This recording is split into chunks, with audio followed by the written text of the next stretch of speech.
प्यारे बच्चों, अभी मैं इस वीडियो में अलंकार के बारे में शब्दालंकार की जानकारी दे रहा हूं। हिंदी व्याकरण के अंतर्गत आने वाले ये फैक्टर्स हैं, जिसमें मैंने आपको प्रतीप अलंकार तक बताया था। ठीक है, प्रतीप अलंकार तक बताया था। अब मैं आपको बता रहा हूं नौवां, विरोधाभास।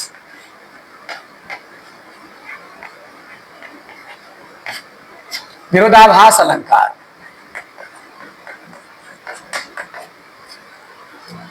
विरोधाभास के बारे में आपको अच्छी तरह पता होगा। इसे दो शब्द मिली है, एक विरोध,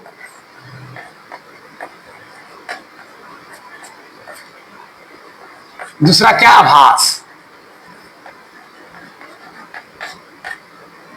विरोध का मतलब होता है उल्टा, दोनों एक जैसा नहीं होना, विरोध एक दूसरे का विपरीत। और आभास होता है महसूस होना। ठीक है, कुछ ऐसे काव्य हैं जहां की इस ढंग का वर्णन किया गया है कि एक दूसरे का विरोध करता हुआ दिखाई पड़ता है, लेकिन हकीकत में विरोध कर नहीं रहा है। ठीक है, लेकिन विरोध का आभास होता है। इसका परिभाषा क्या होगा? जहां विरोध न होते हुए भी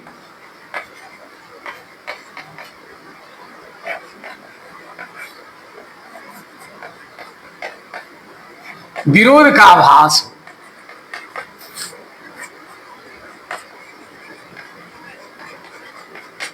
या महसूस हो,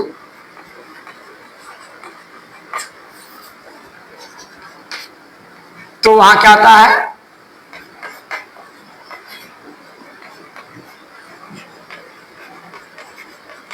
विरोधाभास अलंकार होता है।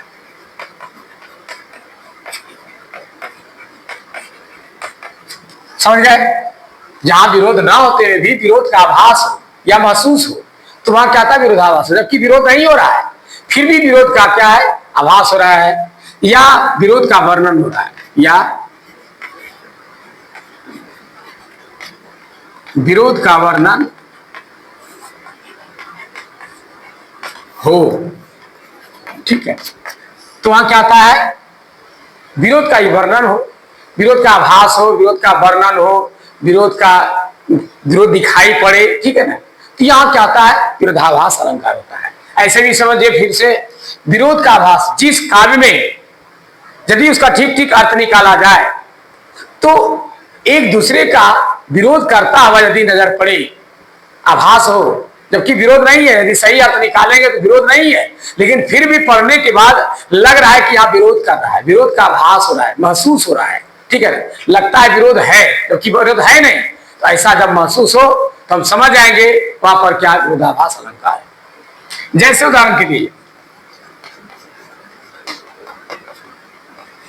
या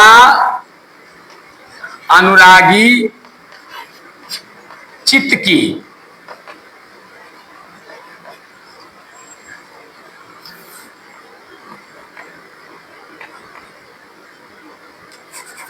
या अनुरागी चित्त की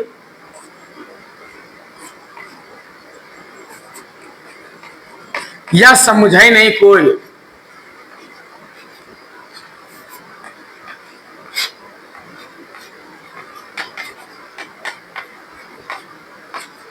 ठीक है, या अनुरागी चित्त की, ठीक है, गति समझे नहीं कोई, गति समझे नहीं कोई।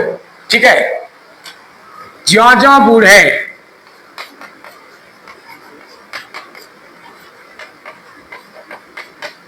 श्याम रंग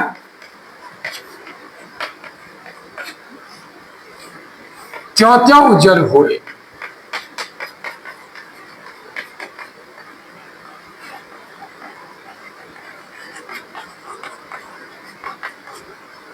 इसका मतलब क्या हुआ?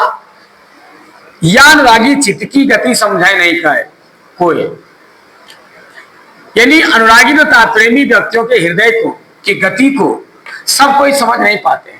ठीक है ना, जिसके अंदर प्यार है किसी के प्रति, चाहे भगवान के प्रति हो, या किसी वस्तु के प्रति हो, या कोई व्यक्ति के प्रति हो, किसी जीव जंतुओं के प्रति हो, जिसको जिसके अंदर में जिसके प्रति प्यार प्रेम का भाव है, तो उसके अंदर की गति को समझना बड़ी मुश्किल है।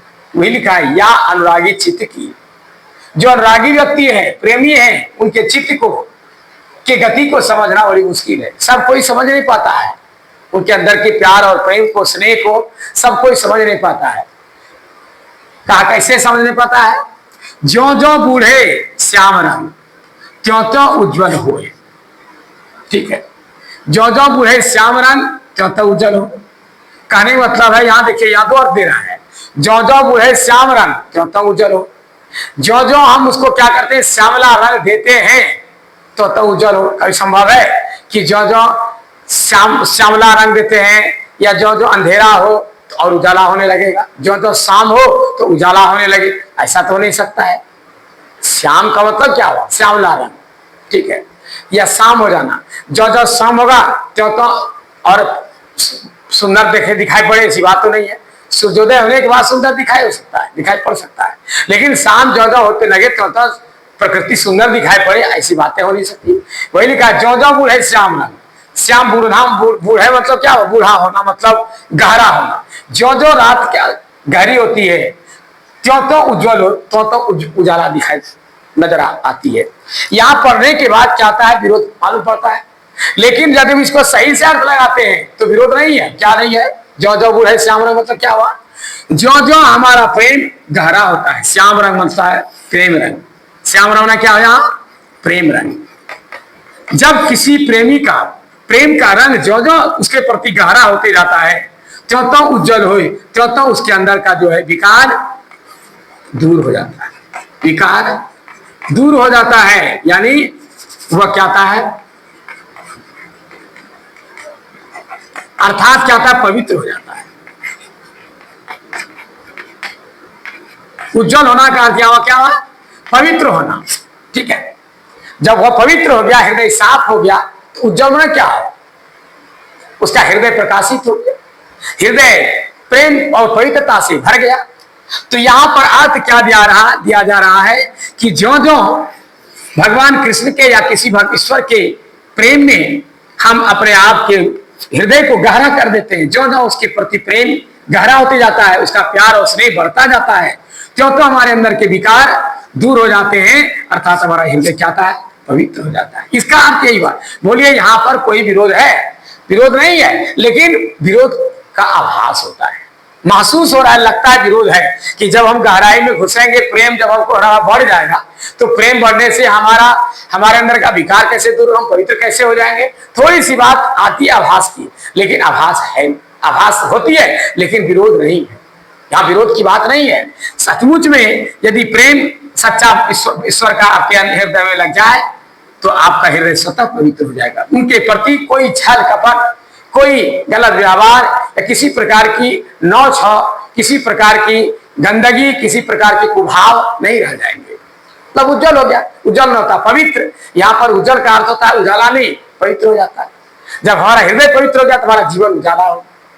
तो यहाँ का जो अर्थ है, ये जिस अर्थ से हम इसको ले रहे हैं, उस अर्थ में यह विरोध उत्पन्न करता है। सिद्धार्थ लगाते हैं कि जो जो हमारा रंग गहरा होता है, श्याम होता अंधेरा काला, जो जो गहराई श्याम अंधेरा छाता जाता है, उतना उज्जवल होता है। यहाँ तो विरोध की बात हो रही है, विरोधाभास हो रहा है, ठीक है ना। तो जहां इस तरह की बातें हो, पढ़ने के बाद विरोध महसूस हो, तो वहां पर क्या आता है? विरोधाभास होता है। विरोधाभास अलंकार कहा जाता है। अब आइए आगे,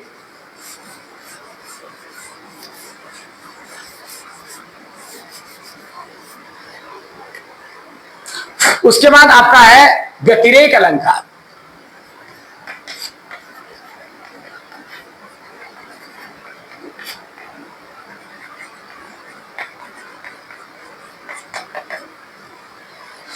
अब व्यतिरेक क्या है?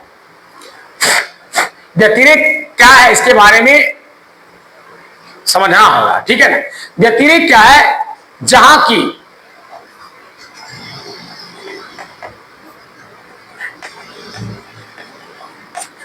उपमान की उपेक्षा कर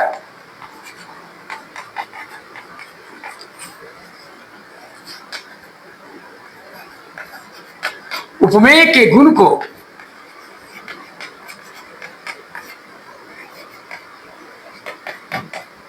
बढ़ा चढ़ाकर वर्णन किया जाए,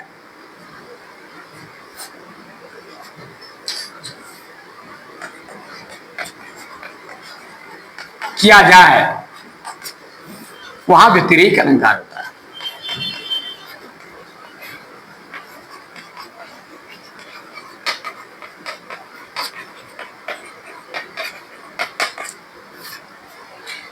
ठीक है, फिर से देखिए, जहां उपमान की अपेक्षा उपमेय की, जब उपमान की उपेक्षा कर या अपेक्षा कहिए, जहां उपमान की अपेक्षा उपमेय के गुण का, उपमेय की अपेक्षा उपमान के गुण का, ठीक है, या उसके विशेषता को, गुण को क्या विशेषता भी लिख सकते हैं, या विशेषता को बढ़ा चढ़ा करके वर्णन किया जाए, बढ़ा चढ़ा करके वर्णन किया जाए, तो वहां क्या आता है, व्यतिरेक अलंकार होता है। ठीक है, तो बढ़ा चढ़ा कर क्या हुआ, उदाहरण के लिए है, आप जानते हैं कि जब ये चल रहा, चलिए उदाहरण देता हूं, जैसे चंद्र नहीं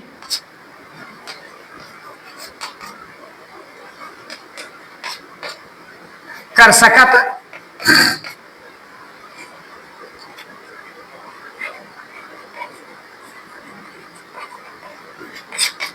अब बताइए, चंद्र नहीं कर सकत क्षण भी,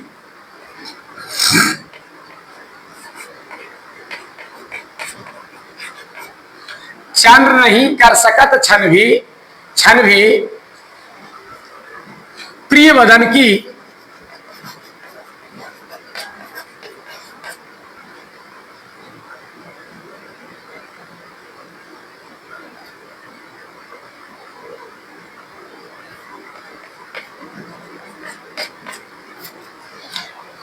ठीक है, ये प्रिय वदन की समता,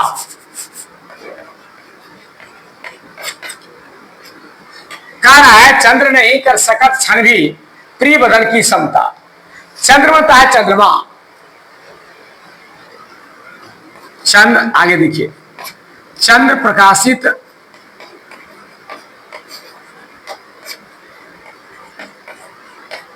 होत निशी, चंद्र प्रकाशित होत निशी, चंद्र प्रकाशित होत निशी, हाँ होत निशी,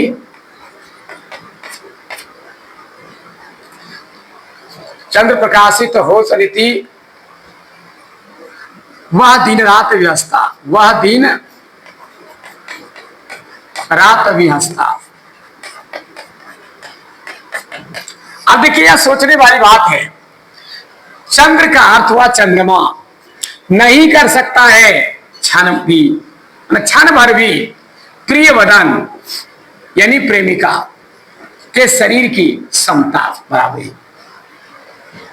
यहां बताया जा रहा है कि जो प्रेमी है, प्रेमी नहीं कहिए इसको, कहिए नायक, हीरो, ठीक है ना, या नायिका कहिए, तो नायिका के चेहरे की जो सौंदर्यता है, खूबसूरती है, ठीक है ना, वह खूबसूरती चंद्रमा भी नहीं कर सकती, क्षण भर, थोड़ा देर के लिए भी नहीं।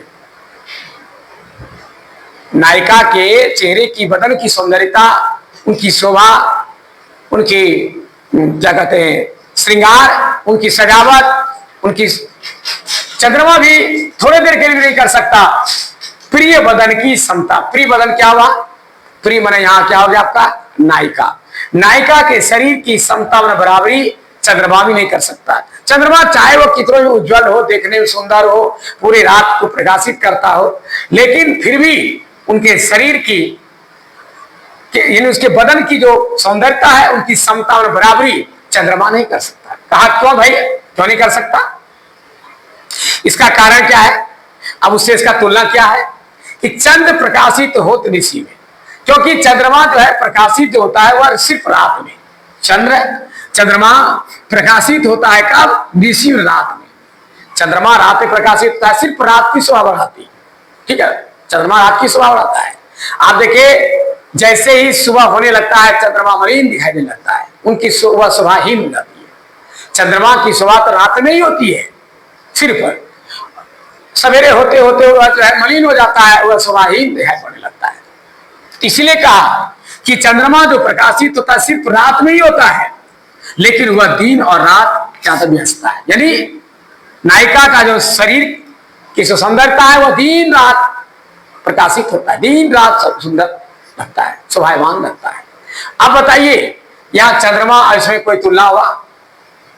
कितना दिया है? जहां उपमान की अपेक्षा उपमेय की, उपमान क्या हुआ? चंद्रमा से तुलना किया जा रहा था इसको, सुंदरता को। लेकिन इससे भी ज्यादा बढ़ चढ़ करके इसका बता दिया। किसका?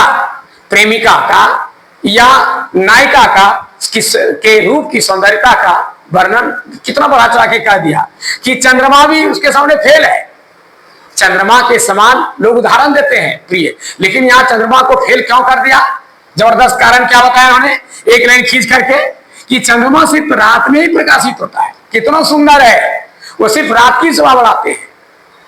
लेकिन यह जो प्रेमिका है, यह जो नायिका है, यह दिन रात व्यस्तता मुस्कुराती रहती, दिन रात उसकी शोभा बढ़ती है, दिन रात वो शोभायमान लगता है, दिन रात वो सुंदर लगता है। तो आप देखिए इससे चंद्रमा से भी इसका बढ़ चढ़ के इसकी बड़ाई होगी। चंद्रमा इसके सामने फेल कर गया। क्यों चंद्रमा फेल किया? कि वह रात में सिर्फ प्रकाशित होता है, रात की शोभा बढ़ाते हैं, और दिन की शोभा फिर सूर्य बढ़ा देता है। सूर्य उदय होने के बाद ही दिन खिल जाता है। तो दिन रात के लिए अलग अलग है। दिन की शोभा बढ़ाने वाले सूर्य हो गए, रात की शोभा बढ़ाने चंद्रमा हो गए। लेकिन यहाँ सिर्फ चंद्रमा से इसकी तुलना की गई कि चंद्रमा भी उस पर प्रकाशित नहीं हो सकता, जबकि नायिका दिन रात प्रकाशित होती है, दिन रात उसकी शोभा बढ़ती है, दिन रात उसकी चेहरे की सुंदरता खिली रहती है, अच्छा महसूस लगता है, सुंदर लग रहा है, शोभायमान लग रहा है। तो इनकी शोभा की तुलना जो है को चंद्रमा को भी फेल कर दिया। यानी इस काव्य के द्वारा, इस काव्य की पंक्तियों के द्वारा यह स्पष्ट कर दिया कि जो उपमान है जिससे तुलना इसका किया जा रहा था, वो तुलना भी वो फेल कर गया और उससे भी यह बढ़ करके हो गया। क्योंकि यह तो सिर्फ रात में प्रकाशित होता है, रात की शोभा बढ़ाते हैं, यह तो दिन रात बढ़ाते हैं, इसलिए चंद्रमा इसके सामने फेल है। चंद्रमा से भी इसकी सुंदरता बढ़ करके हो गई। तो जहां बढ़ चढ़ करके इस तरह से वर्णन करे वहां चाहता है व्यतिरेक अलंकार होता है। तो मैं इस वीडियो में आपको यही थोड़ी सी बात बताई, समझाया। अगले वीडियो में और दो बचा हुआ, 2-3 जो बचा होगा उसको वीडियो में क्लियर करूंगा। तब तक के लिए मुझे इजाजत दीजिए। धन्यवाद।